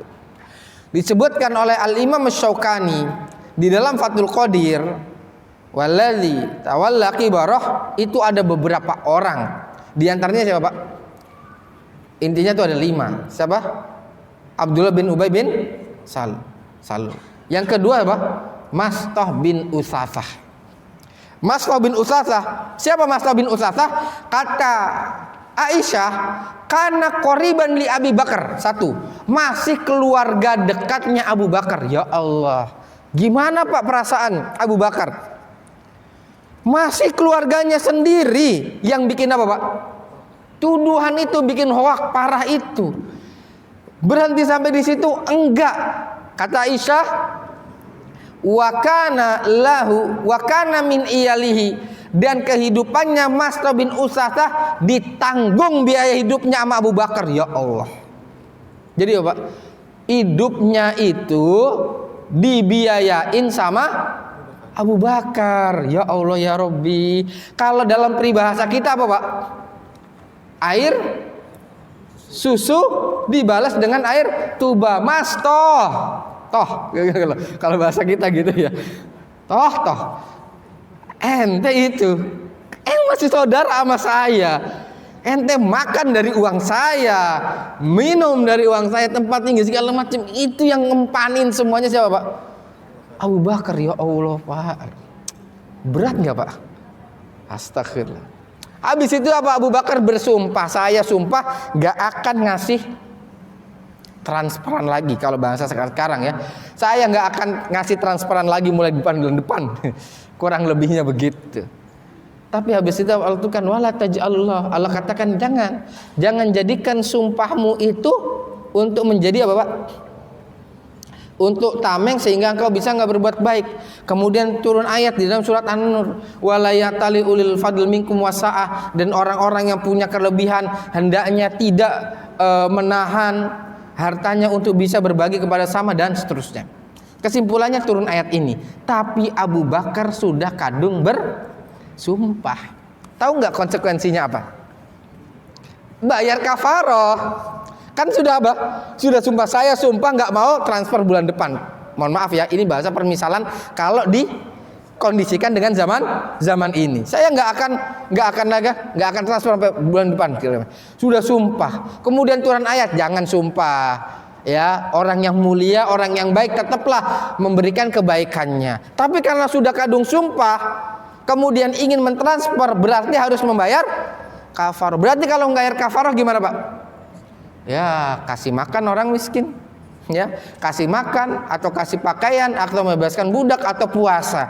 Kalau bahasa orang saya, kalau bahasa mungkin kita zaman ini, saya yang ketimpuan, saya juga yang bonyok kan gitu. Ya Allah. Ya, yang bikin sumpah, yang bikin fitnah antum, yang jadi korban saya, yang harus tombok saya juga. Ya Allah. Coba, Pak, ada kita kayak gitu sekarang. Ya Allah ya Rabbi. Ini, Pak. Jadi kalau memang kondisi kita nggak kayak gitu, maafkan sudah. Maafkan. Punya masalah apa? Mentok-mentoknya nggak ditegur duluan. Biasanya kan gitu. Mentok-mentok, biarin aja di sono. Nggak tegur. Jadi saling husnudzon.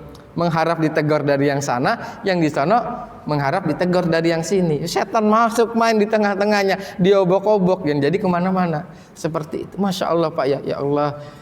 Jadi ya Allah, ketika mikirinnya, ya Allah, itu Abu Bakar, Pak. Anaknya digituin, difitnah, sempat diem-dieman. Kemudian ternyata pelakunya adalah kerabatnya yang diempanin. Bersumpah kata Allah, hapus sumpahnya. Kemudian terakhir suruh bayar apa? Bayar kafarat. Masya Allah. Sudahlah. Maka kata beliau di sini, di antara tujuan dari puasa adalah perbaiki hubungan.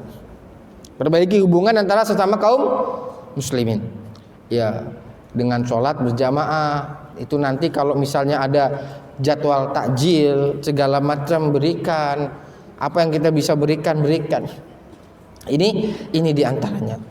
Karena puasa itu bukan hanya hubungan kita dengan Allah, tapi bagaimana kita bermuamalah kepada sesama. Makanya Rasul Sallallahu Alaihi Wasallam menghabarkan dalam hadis yang dikeluarkan oleh Imam Bukhari, man lam yada qaula zur wal amala bihi wal jahla wa laysa lillahi hajatun fi an yada ta'amahu wa syarabahu. Barang siapa orang itu enggak meninggalkan perkataan buruk, perbuatan bodoh, maka Allah enggak butuh kepada puasanya ketika dia cuma meninggalkan makan dan minum. Sudah.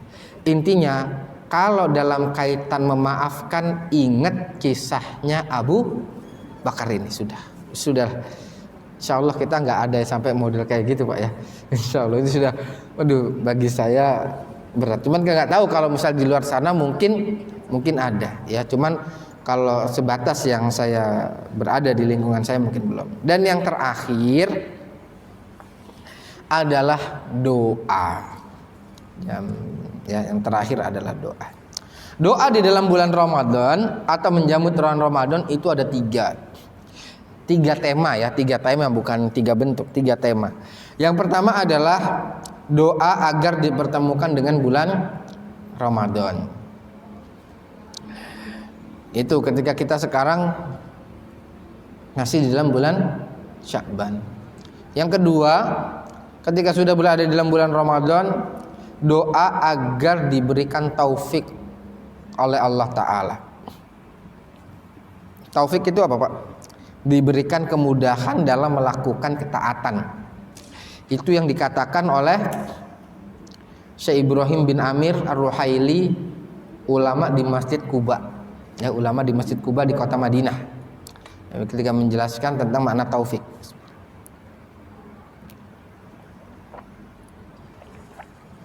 Adalah diberikan kemudahan dalam melakukan ketaatan. Dan yang terakhir, setelah melakukan ketaatan, berdoa kepada Allah agar Allah terima amal soleh kita itu. Itu Pak. Ya. Jadi kata beberapa para ulama, perkaranya adalah bukan hanya orang itu beramal soleh, tetapi perkaranya adalah bagaimana amal soleh kita itu diterima. Karena intinya ibadah adalah agar ibadah itu diterima oleh Allah Subhanahu wa Ta'ala. Nah, ini 3 poin ya berkaitan dengan doa. Bagaimana doanya terserah. Pakai bahasa Arab silakan, bisa yang bisa. Kalau tidak bisa pakai bahasa Indonesia. Intinya tidak 3, yaitu adalah ditermukan dalam Ramadan, kemudian diberikan taufik sehingga enggak jadi yang pertama tadi Pak ya. Yang saya tarik lagi yang pertama, orang nunggu itu ada 2. Nunggu beneran sama nungguan kan gitu ya. Nungguan sama nunggu bener-beneran. Ya kalau nungguan seperti tadi, orang Yahudi, orang musyrikin nunggu diutusnya Rasul. Setelah Rasulnya datang, kemudian habis itu apa? Diabaikan. Ini namanya nungguan. Kemudian yang selanjutnya nunggu beneran seperti para sahabat yang ada di kota Madinah. Mereka menunggu datang Rasulullah, kemudian menyambutnya, iman kepadanya, mengikuti dakwahnya, mengamalkan ajarannya, dan kemudian mendakwahkan, yaitu suri tauladan Rasulullah Sallallahu Alaihi Wasallam. Nah, sudah pukul 14.30 cukup. Nah, mungkin ini dulu yang bisa kita sampaikan. Mudah-mudahan yang 5 poin ini itu bisa dicatat, difahami, direnungi dan diamalkan sehingga selanjutnya pilihannya ke kita. Ya, kau yang kutunggu lalu berlalu, Ya, kan seperti itu kan tidak, Pak ya. Kita tidak ingin seperti itu. Kau yang kutunggu lalu berlalu, ya, tanpa kemudian ada sesuatu kenangan yang ya, memberikan bekas. Nah, mudah-mudahan Allah Subhanahu wa taala anugerahkan kepada kita taufik bisa memaksimalkan pertemuan dengan bulan Ramadan, dan mudah-mudahan Allah Subhanahu wa taala anugerahkan kepada kita keutamaan dan keridhaannya. Amin rabbal alamin.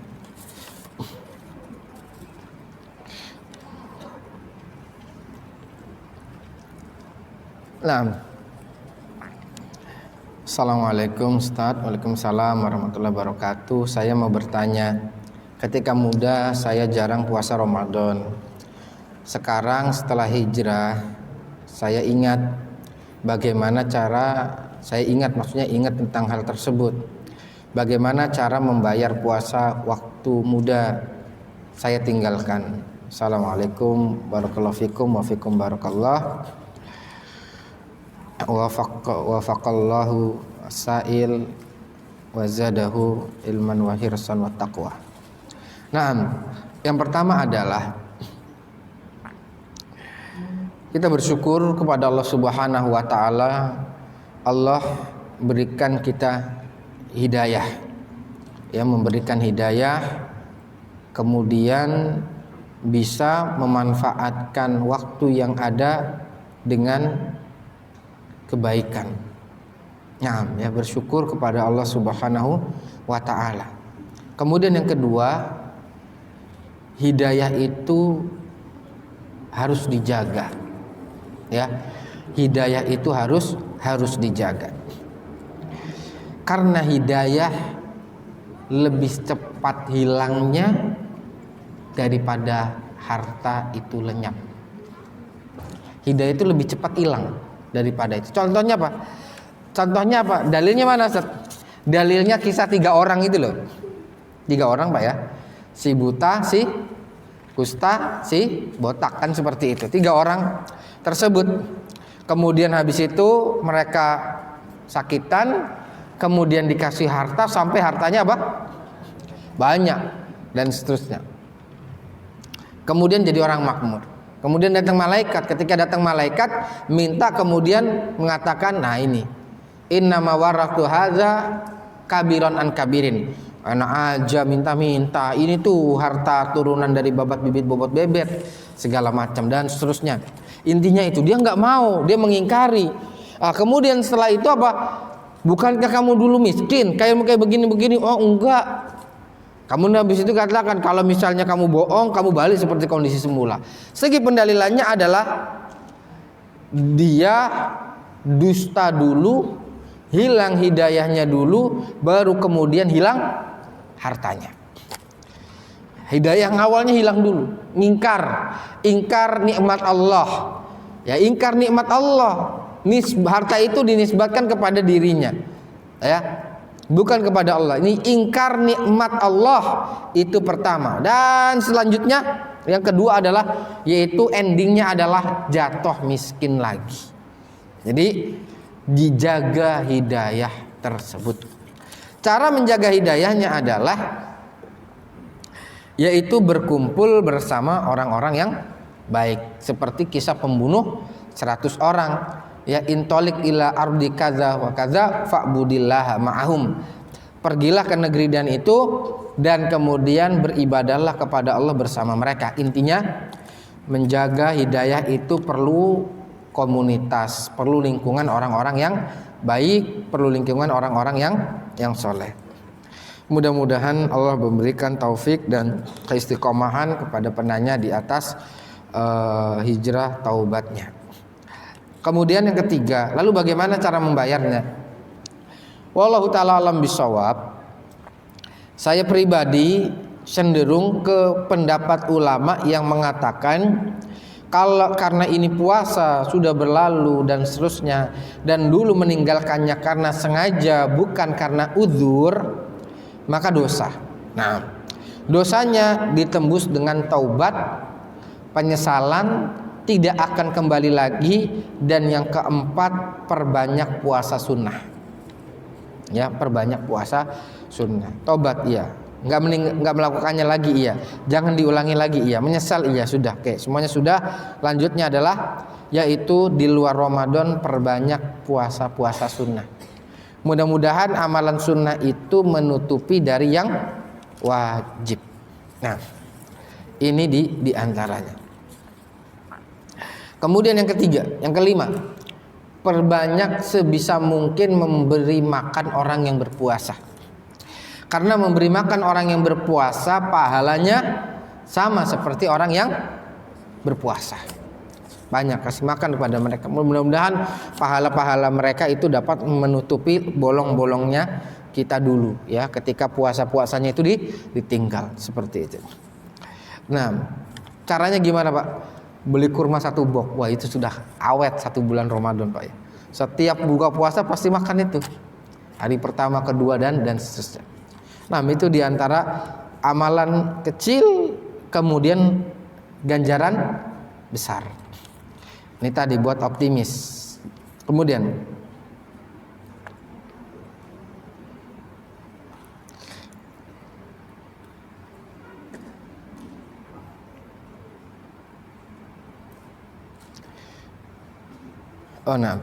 Assalamualaikum.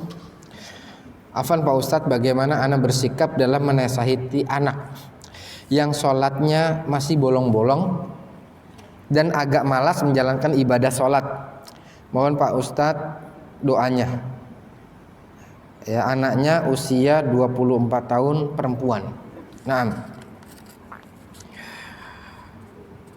mudah-mudahan Allah Subhanahu wa taala memberikan hidayah, hadahullah wa wafaqqaha lima yuhibbuhu wa yardah.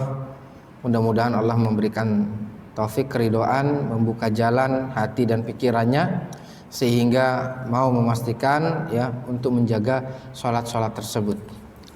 Nah, nasihat yang bisa saya sampaikan adalah memang berat, Pak. Dengan kondisi yang seperti ini berat. Nah, ini adalah ujian. Cuman ya, kita yang hidup di zaman ini, seandainya mengalami kondisi yang seperti ini, kita bukan orang pertama yang mengalaminya. Itu yang pertama. Kita bukan orang pertama yang mengalaminya. Ya, supaya memberikan gambaran agar tidak gelap mata. Karena kalau orang tua sudah gelap mata, khawatir yang terucap redaksi-redaksi yang buruk. Contoh, udahlah terserah, udah gede, bodoh amat. Wah sudah. Itu kalau sudah ada seperti itu mohon maaf, mirip-mirip sumpah, mirip-mirip itu. Bukan anaknya sadar, enggak, khawatir justru bala dari Allah yang turun. Makanya saya sampaikan yang pertama adalah ya, kalau seandainya seperti itu, kita bukan orang yang pertama. Ada orang-orang yang sudah mengalami. Kenapa? Ini juga saya ambil dari surat puasa, Pak. Dari mana, Pak? Ya ayyuhalladzina amanu kutiba alaikumusiyam kama. Kata para ulama, al-amru syak. Ya, Al-Imam Al-Wahidi di dalam tafsirnya Al-Wasit, bahwasanya perkara yang berat akan menjadi ringan kalau orang itu tahu ternyata ujian itu sudah dilalui oleh orang-orang terdahulu. Puasa berat, jangan ngeluh. Kenapa? Orang-orang dahulu udah lulus kok. Oke. Yang bertanya, qadarullah lagi diuji dengan ujian seperti ini. Ya, kita nggak bisa memastikan. Bilangnya mungkin ya udah seperti itu. Tapi kemudian kita kan nggak tahu. Atau kebalikannya, seorang suami istri memastikan kepada suaminya sholat, dibawain sarung di tasnya supaya bapaknya kerja ketika sholat. Pak udah sholat? Udah. Benar? Iya. Dibuka tasnya, lipetannya masih sama. Kan begitu. Nah kan seperti ini diantara, cuman bisa ngelus dan segala macam. Ini pernah kejadian ya. Ini pernah kejadian yang seperti itu. Jadi ini pertama adalah kata dosen saya, al-insan idza ra'a musibata ghairi hanat bihi musibatuh. Orang kalau ngelihat musibah yang dialami, ujian yang dialami saudaranya, dia tahu, kemudian dia bisa ngelihat setelah itu dia menganggap bahwasanya ujiannya ternyata belum ada apa-apanya. Nah, tapi ini sudah ada apa-apanya Pak ya. Jadi yang pertama adalah ya kita bukan orang yang pertama mendapatkan ujian ini. Yang pertama adalah berikan besar hati. Lapangkan hati kita. Bukankan lapangkan hati kita ditolerir, ya sudahlah biarinlah terserah. Enggak. Maksudnya lapangkan hati kita untuk disuplai kesabaran. Sabar itu butuh tempat di dalam hati. Biar apa? Biar lapang hatinya. Nah, kemudian yang kedua,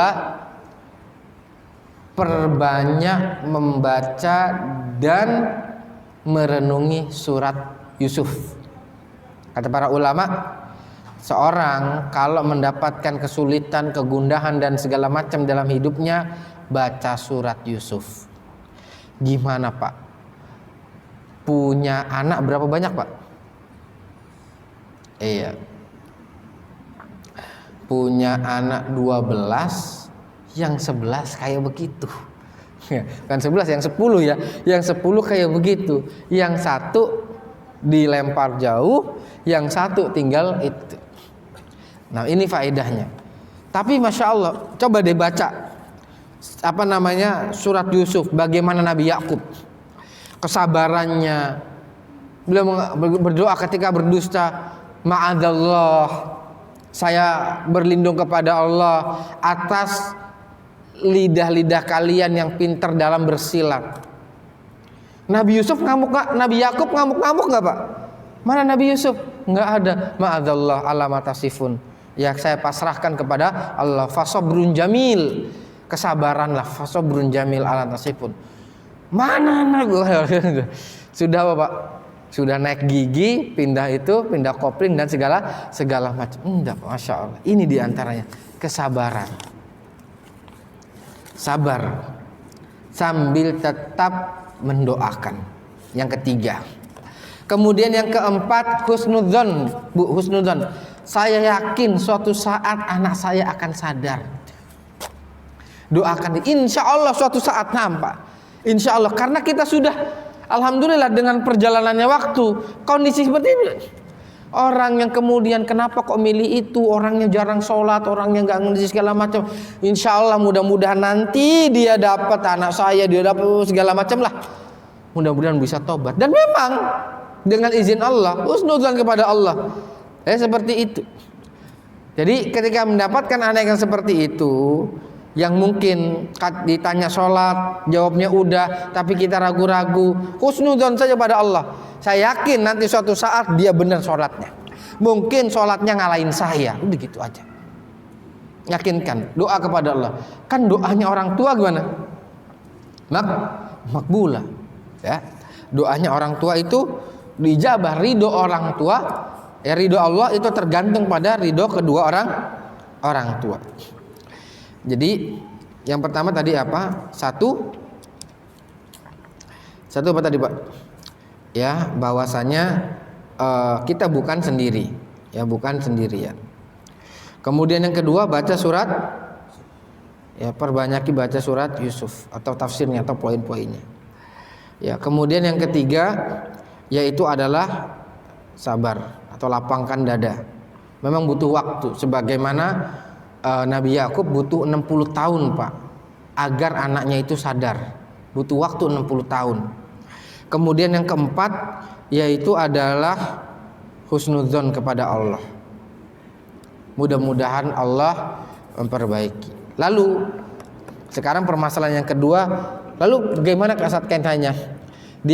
Saya tanya udah sholat belum? Jawabnya selalu udah, tapi saya masih ragu-ragu.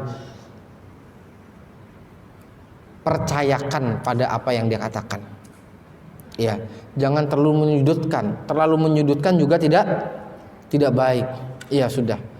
Saya yakin engkau adalah orang yang jujur dan tidak akan. Nah, seperti itu. Dan itu juga yang kami itu kan di dalam durus-durus segala macam. Ya, ketika saya ngikut pengajian dan segala macam di masyayikh di Kuwait, Mesir, segala macam. Katakan, saya bisa nggak ngikut kajian ini, kemudian muhadharah ini segala macam, kemudian mendapatkan beberapa fasilitas dari itu?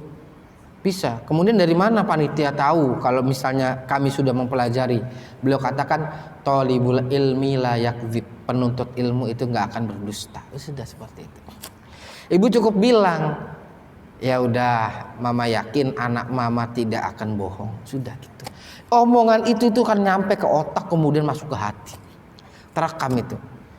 Udah sholat benar, sholatnya benar, nggak bolong-bolong benar. Oke, mama yakin kok anak mama pasti nggak akan bohong. Sudah. Itu omongan saya yakin itu membekas sampai besar itu. Sekarang 24 sampai umur 42 pasti yakin, insya Allah. Kalau Allah berikan umur panjang, insya Allah. Itu perkataan Imam Malik kan begitu. Imam Malik waktu kecil sebelum jadi Imam Malik katakan apa? Fakanat ummi amamatni, ibuku makein imamah, mengasih baju yang bagus, kemudian apa? Percaya aja ke Imam Malik, idhab ila Rabi'ah, sana pergi ke masjid, kemudian apa? Belajar sama Rabi'ah, belajar dari akhlak dan adabnya sebelum jadi ilmunya. Ibunya percaya aja sama Imam Malik, kan sudah dipakein baju bagus, sudah disisirin, sudah itu, nggak tahu di masjid nanti apa. Di masjidnya apa kalau kita? Sampai di masjid ngapain kalau kita? Ya muter-muter lah, yang lari-lari lah, yang ngobrol sama temennya lah, yang segala macam. Tapi ibunya yakin aja. Idhab ila Rabi'ah, sana pergi ke masjid, belajar sama Rabi'ah, belajar dan adab akhlak. Membekas. Itu diceritain Imam Malik ketika Imam Malik jadi ulama. Jadi poinnya yang kelima, Pak, percayakan ya tentang kedewasaannya. Kok jadi parenting jadinya. Nah, percayakan pada kedewasaannya. Nah, ini beberapa dari yang bisa saya sampaikan. Mudah-mudahan bermanfaat buat ibu-ibu sekalian, buat bapak-bapak sekalian, kaum muslimin dan muslimat, juga kepada saya sendiri, diri saya sendiri, kami seluruhnya. Seperti yang saya sampaikan tadi, kau yang ku tunggu, yang kita nanti bersama. Mudah-mudahan kita bisa jadi yang keberapa tadi? Yang pertama, yang kedua? Iya, ayo saya tes lagi. Masih dalam satu majelis. Lupa atau masih ingat? Kalau satu majelis lupa ya mudah-mudahan nanti diingatkan oleh Allah Ta'ala. Nah, intinya mudah-mudahan kita benar-benar yang menyambut bulan Ramadan dengan sungguh-sungguh. Kurang lebihnya mohon maaf. Wassalamualaikum Muhammadin wa ala alihi wa sahbihi wasallam. Subhanakallahumma bihamdika asyhadu an la ilaha illa anta astaghfiruka wa atubu ilaik. Wassalamualaikum warahmatullahi wabarakatuh.